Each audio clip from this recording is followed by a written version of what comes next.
Hi! Welcome po sa instructional video nitong Simple Budget Spreadsheet.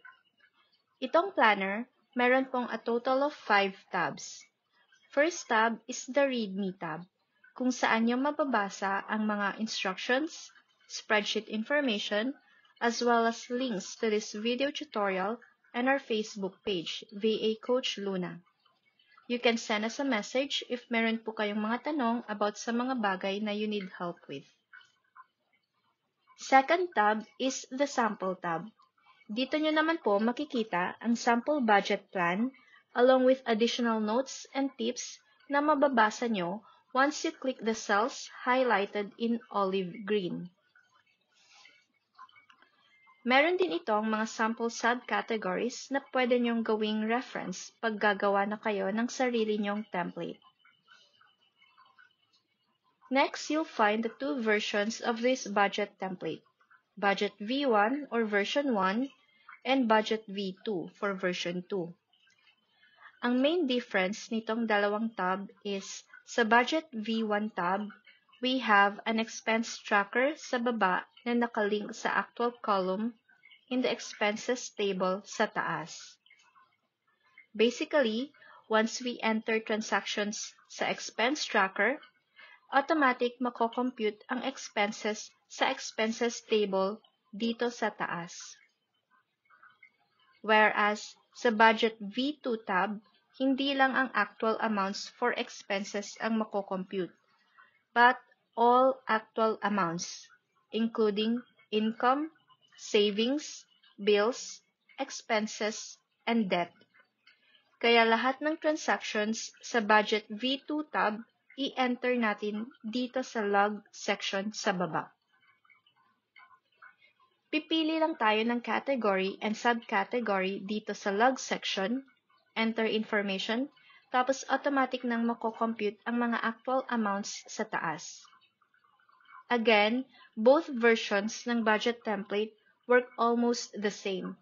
Ang main difference lang is sa Budget V1, we enter the actual amounts directly for income, savings, bills, and debt dito sa mga actual fields or columns, while sa Budget V2 tab, all transactions should be entered in the log section below.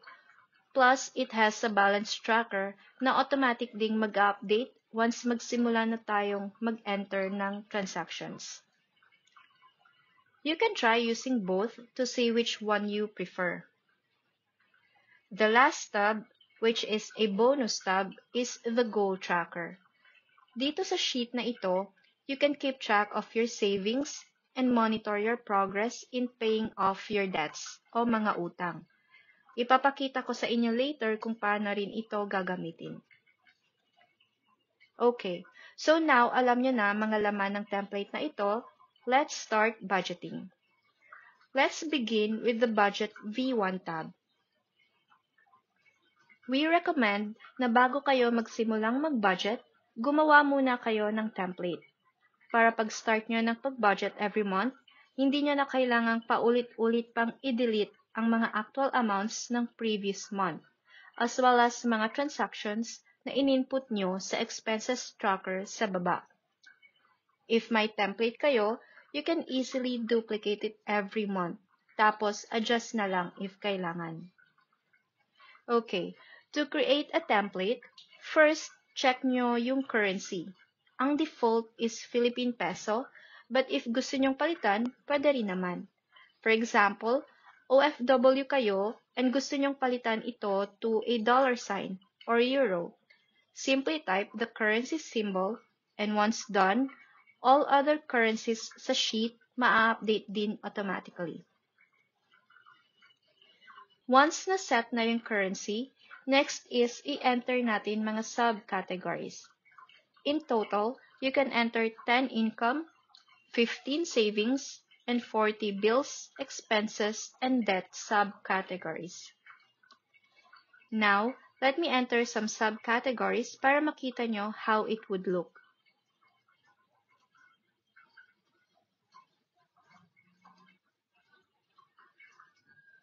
Itong mga sample ko, pwede nyong gawing reference.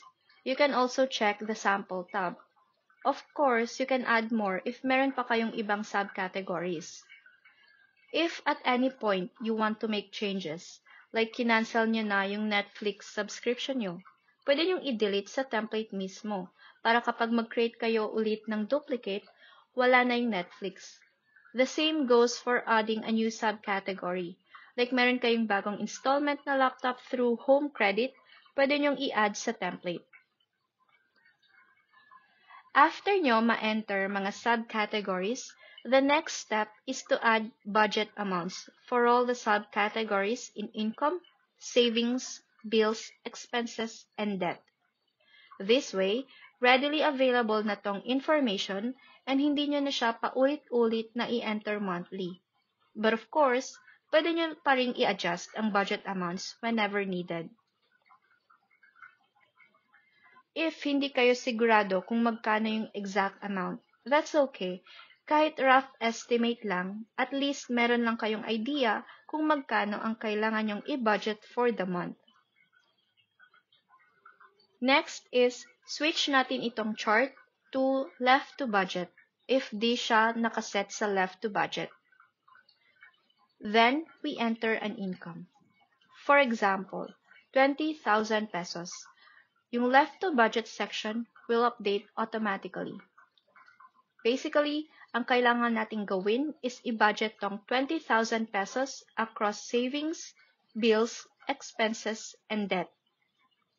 Pwede nyong i-divide yung 20,000 pesos until sa mag-zero, meaning walang matitira, or pwede rin kayong mag-iwan ng extra money for the next month. Depende na sa inyo yun. Let's say, for example, that aside from your full-time job, meron pa kayong side hustle. Nag-VA din kayo, at meron kayong 2 clients. You would add that income here. Let's say 10,000 pesos from client 1 and 10,000 pesos from client 2. So, ang total na nating left to budget amount is 40,000 pesos na pwede nating paghati-hatiin among our savings, bills, expenses, and debt. Now, if sa 40,000 pesos, may iniwan kayong 5,000 pesos for next month, pag mag-duplicate kayo ng template, you can add that 5,000 pesos to the start balance, and it will automatically be added sa left to budget and left to spend amounts. But for the template, we recommend setting it to 0 kasi hindi naman kayo sure how much yung maiiwan na pera for that month. I-add nyo na lang ang start balance amount sa mismong duplicate. For example, nag-duplicate na kayo for February and may naiwan sa January na 5,000 pesos.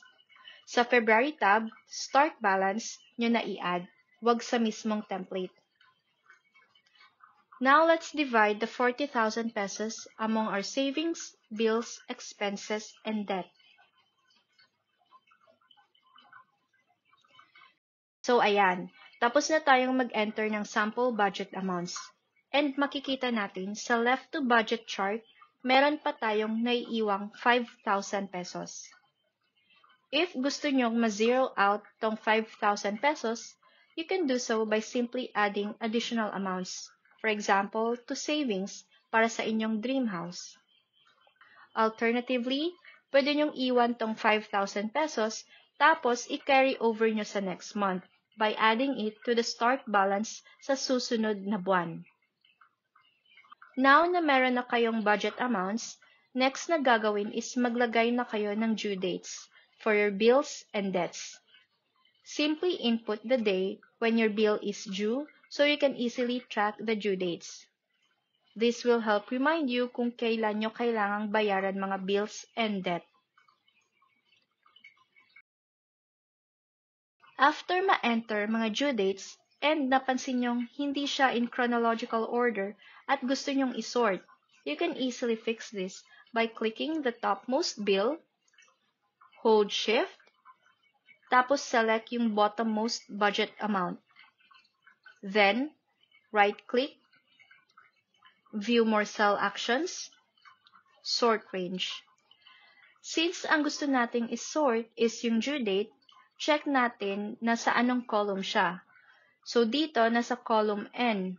Therefore, sa sort by drop-down, switch to column N, then select A to Z, meaning from the earliest date to latest date, and click Sort. If may warning na nag-pop up, click nyo lang yung OK.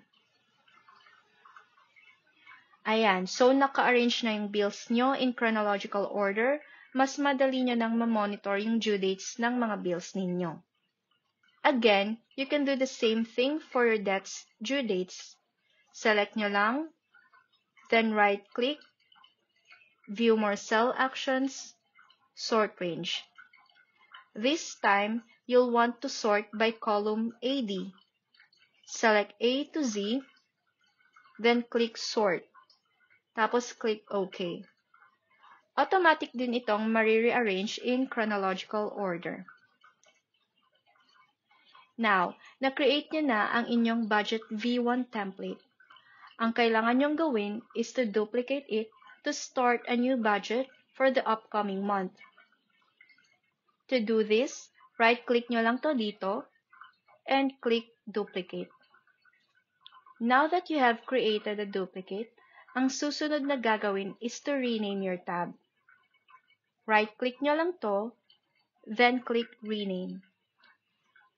For example, you can rename it to January. This way, you'll easily know kung para sa anong month yung budget tab na ito. Now that meron na kayong budget tab specific for January, make sure na i-adjust nyo yung dates. To adjust, simply double-click nyo lang tong fields and adjust the start and end dates. Next, adjust the budget if needed. If merong naiwang budget from December, i-add nyo dito sa start balance. If wala naman, just leave it as 0. If merong natirang 5,000 pesos from December, add it to the start balance. If you want to allot that 5,000 pesos for your savings for your dream house, add nyo lang ng additional 5,000 pesos dito sa savings, dream house. Then, ma-zero out na yung left to budget amount. Or, if gusto nyong hatiin yung 5,000 pesos sa savings and sa pagbayad ng utang, adjust natin siya ulit.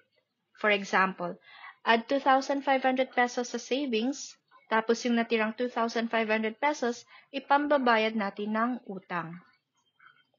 Also, if, for example, sa Netflix, nagkaroon kayo ng voucher na 100 pesos, you can subtract 100 pesos from the Netflix budget para sa month ng January. If tapos na kayo mag-set ng budget nyo for the month, next na gagawin is switch nyo tong chart from left to budget to left to spend by clicking dito sa arrow na to. Now, you can easily see throughout the month, based sa inyong start balance and income, kung magkano na lang ang naiwang budget for your savings, bills, expenses, and debt. Next, what we need to do is enter the actual amounts. If ang gamit nyo is yung budget V1 template, enter nyo lang ang actual amounts directly in the fields sa taas for your income, savings, bills, and debt. For example, nakatanggap na kayo ng salary. Tapos nagbayad na rin kayo ng Netflix and rent. Enter nyo lang ang actual amounts na binayad nyo and click the checkmark. After that, nagbayad na rin kayo ng credit card 1. So, enter nyo rin ang actual amount dito. Then, nag-grocery na rin kayo for the month. For groceries, instead na ilagay nyo dito sa table, dahil expense siya, i-enter natin dito sa baba, sa expense tracker. Add the date, the amount na binayad nyo sa groceries, and select the category groceries. Then, let's say, pumunta rin kayo ng coffee shop and spent 250 pesos. Add nyo rin yun dito sa expense tracker and select coffee as the category. After entering the details sa expense tracker sa baba, you'll see na automatic nag-update ang expenses table dito sa taas. Yung category nyo dito sa drop-down list sa expense tracker ay nakadepende sa kung anong mga subcategories ang nilagay nyo dito sa expenses table sa taas. For example, nag-add kayo ng additional expense category like dining out. Makikita nyo na automatic siyang na-add dito sa drop-down sa baba. Basically, throughout the month, ang kailangan nyo lang is to enter the actual amounts for your income, savings, bills, and debt directly into the white fields under the actual columns. Tapos, if expenses naman, i-track nyo sa baba, sa expenses table. Then, yung actual amount ng expenses nyo, mag-update automatically. Itong light gray na column. Kaya siya ganito because your expenses involve multiple transactions per month. Pwedeng twice kayo mag-grocery or weekly, depende sa schedule nyo. So, di nyo na kailangang mag-manual calculate. Input nyo na lang mga transactions dito sa baba and etong spreadsheet na ang mag-compute automatically for you. Whereas yung income, savings, bills, and debt are usually one-time transactions each month. For example, once lang kayo nagbabayad ng rent sa isang buwan. And mga subscriptions like Netflix, internet, once a month din yung bill. Kaya mas madali na i-enter nyo na lang diretso dito sa actual columns. Now, if gusto nyo naman i-split yung bills into 2 or 3 payments, or gusto nyong nakatrack talaga siya lahat with dates, hindi lang sa expenses, but also income, savings, bills, and debt, you can opt to use the Budget V2 template instead. Just an FYI, if gumamit kayo ng Google Sheets app and the background of your chart for left to spend or left to budget is white at hindi transparent, baka di nyo makita yung amount to sa middle ng donut chart. But don't worry kasi makikita nyo naman ang left to budget and left to spend amounts dito sa bottom ng cash flow section. All the other graphs update automatically and makikita nyo rin ang exact amount if i-hover nyo ang mouse over the budget versus actual graph. Also, makikita nyo rin ang exact amounts na ito dito sa cash flow section. Etong breakdown chart naman shows how much of your money yung napunta sa savings, bills, expenses, and debt. If you scroll down, makikita nyo na meron din tayong spending chart and spending breakdown. Dito nyo makikita ang detailed breakdown ng lahat ng subcategories, allowing you to see exactly kung saan napunta yung pera nyo. Throughout the month, pag naglalagay kayo ng transactions in both the actual columns sa taas and sa expenses tracker dito sa baba, yung spending chart and spending breakdown mag-a-update automatically for you. This will also give you insights kung saan kayo pwede mag-save or mag-ipon ng money in the future. For example, makikita nyo na malaki na pala na gastos nyo sa pag-dine out. You can decide na bawasan muna yung pagkain sa labas next month at ilaan yung pera sa savings instead. And that's basically how the Budget V1 template works. Bigyan ko rin kayo ng tip. If masyadong marami yung rows, tapos di nyo naman gagamitin, you can hide them para mas compact and mas malinis tingnan yung spreadsheet nyo. To do this, click nyo lang yung top arrow, hold down the Shift key sa keyboard, then click the bottom row. After that, right-click and select Hide Rows. This way, hidden na mga rows na hindi nyo ginagamit for now, but still accessible if gagamitin nyo na siya in the future by unhiding the rows. To unhide naman, click nyo lang tong small arrow. Next, ang gusto kong ituro sa inyo is anong gagawin pag accidentally nyong na-delete yung formula. Dito sa light gray columns or colored fields, meron tong formula. Dito sa cash flow section, may formula din, kaya automatic siyang nagko-compute. If duplicated na yung tab, yung warning na nakalagay dito sa original tab, mawawala na siya.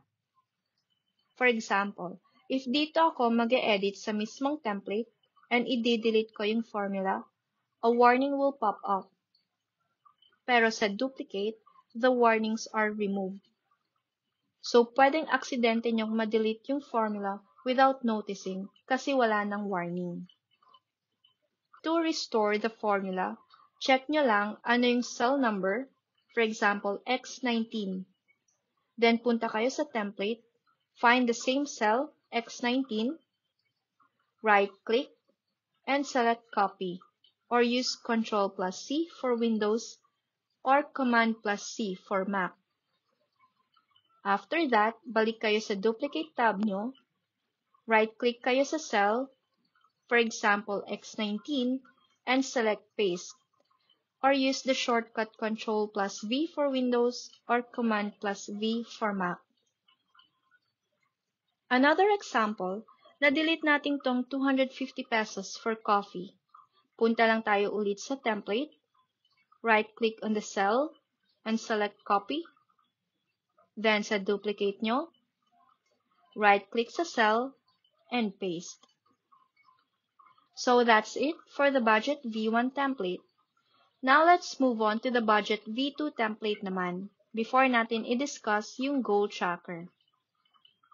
So yung pag-setup ng Budget V2 template is similar lang sa pag-setup ng Budget V1. I-enter lang ulit yung mga subcategories, budget amounts, and your due dates. Pag okay na, create na kayo ng duplicate. Again, right-click lang and select duplicate. Then, adjust nyo yung start and end dates, and update the currency and start balance as needed. Basically, everything up to this point in Budget V2 is the same lang as in Budget V1. However, if magsimula na kayong mag-enter ng transactions, unlike sa Budget V1, kung saan ang actual amounts ina-enter nyo sa actual columns ng income, savings, bills, and debt dito sa taas, in Budget V2, all transactions should be entered dito sa log section at the bottom. Ang kailangan nyo lang alalahanin is to make sure if light gray yung column or colored yung fields, hindi nyo i-enter manually yung data doon. Avoid entering any information in the light gray or colored fields. Again, since this is a duplicate tab, wala nang warning. For example, if nag-enter kayo ng amount dito sa rent field ng 10,000 pesos, be aware na ma-override yung formula, matatanggal, and hindi magpo-pop up yung transaction na yon in the log section dito sa baba. And hindi rin magre-reflect dito sa balance tracker, spending chart, or spending breakdown. Again, para ma-restore yung formula, punta lang kayo dito sa original Budget V2 template tab, copy the formula, and then paste it dito sa duplicated tab. To enter the rent transaction, dito natin dapat ilog sa baba, under log transaction. Now, if we enter the date and amount, select bills under category, and choose rent under subcategory. Makikita nyong nag-update automatically yung balance tracker, spending chart, and spending breakdown. And automatic din nag-update yung actual column sa bills table sa taas. At dahil lahat ng transactions ay ina-enter natin dito sa log section, the spreadsheet is able to create a day-by-day transaction log and update your balances in the balance tracker. For the next example, na-receive na natin yung salary on January 2. Enter lang natin ulit dito sa log section, select income, and then salary. Then, nagbayad din kayo ng internet on January 2 pagka-receive nyo ng sweldo. So, enter din natin dito. Select bills, and then internet. Pagkabukas, January 3, nag-grocery kayo at gumastos kayo ng 4,000 pesos. So, select expenses, and then groceries. As you can see, yung balance dito sa tracker starts to update, along with the spending chart and spending breakdown. All transactions will automatically reflect at the top. Here, we can also switch between left to budget and left to spend. We can mark bills and debts as paid kapag nabayaran na by clicking the checkbox. This allows us to effectively keep track of our spending and income throughout the month. If hindi nyo na-input yung transactions nyo in chronological order, tapos gusto nyo siyang isort, simply click the top field, then hold Shift, and click the bottom row. Isama nyo na rin tong details column para masama sa pag-sort, especially if meron kayong nilagay na notes. Right-click, then select View More Cell Actions, and click Sort Range. Next, sort by column D, kasi andun yung dates, and click Sort. The transactions will automatically sort in chronological order for you. So yan yung Budget V2 tab. Now, let's move on to the last tab, yung bonus na Goal Tracker Sheet. Atong Goal Tracker tab helps you keep track of how much na yung savings nyo and if magkano pa yung kailangan nyo to pay off your debt o mga utang. Dito sa tab, we have a total of 30 spots for savings and 55 spots for debts. For savings, all you have to do is punta kayo sa Budget V1 or V2 template. Depende kung ano yung ginamit nyo. And copy over the savings categories na meron kayo. Then, add them here sa savings section. If you'd like, you can set a goal date and goal amount. If meron na kayong naipon, you can enter that in the start amount. Tapos etong light gray fields na saved, left to goal, and progress will update automatically for you. For example, let's say gusto nyong mag-ipon ng 500,000 pesos for your wedding. Tapos meron na kayong naipong 50,000 pesos. So input nyo yon dito sa start amount field. Now, you'll see na kailangan nyo pang mag-ipon ng 450,000 pesos and you are about 10% sa goal mo. To keep track of your savings, you need to enter your savings transactions dito sa baba, sa log section. At the end of the month, you can simply copy yung savings transactions nyo from your budget template and paste nyo lang dito sa goal tracker log section. After nyong ma-enter, you'll see sa savings section na automatic na siyang nag-reflect. Now, you have 5,000 pesos saved and automatic ding na-update yung left to goal amount and progress. If at any point kailangan nyong i-withdraw yung savings nyo for any reason, you can do so by entering a negative transaction. For example, if on February 2, nag-withdraw kayo ng 1,000 pesos from your savings, add nyo lang dito sa log section. Enter the date of the withdrawal, input the negative amount, and select the category. Now, you'll see na yung amount saved nyo nabawasan na ng 1,000 pesos. Tapos yung left to go nyo is tumaas by 1,000 pesos. The next section is your debt payoff section o mga utang. Just like with savings, copy nyo ulit yung mga debt subcategories nyo from your budget template and paste them here. Kung gusto nyo, you can enter details such as the type of debt, your goal date, and start debt. For example, meron kayong utang na 10,000 pesos sa credit card 1 and another 10,000 pesos sa credit card 2. Etong mga colored fields na paid off, left to pay off, and progress, may mga formula yan. So they will automatically update based on the transactions na i-enter nyo dito sa log section. For example, if on January 2, nagbayad kayo ng 2,000 pesos towards credit card 1, after nyo ma-enter yan, you'll see na automatic siyang nag-reflect dito sa debt section.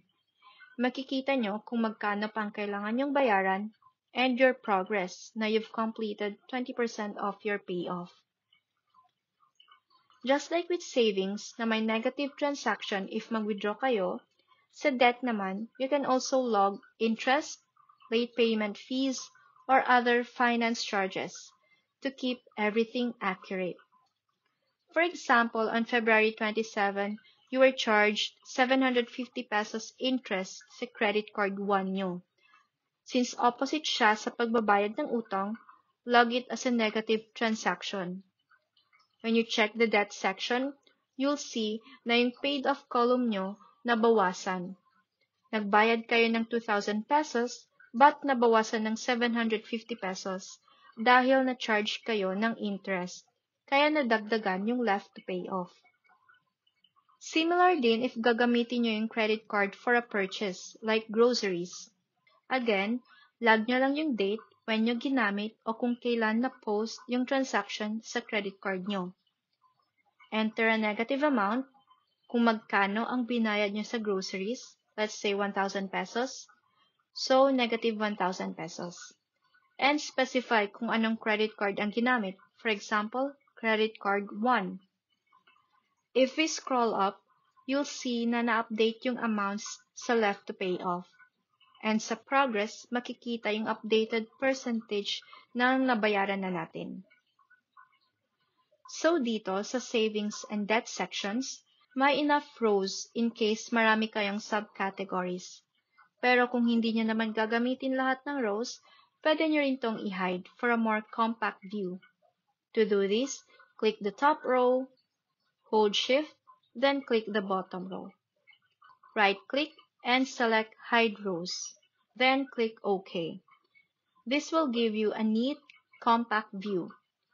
You can do this for both the savings and debt sections. Kung kailangan nyo na gamitin yung mga rows, you can simply unhide them and they'll be available for you to use. So that's how this simple budget spreadsheet works. If you have any questions, feel free to message us. Thank you for watching. God bless.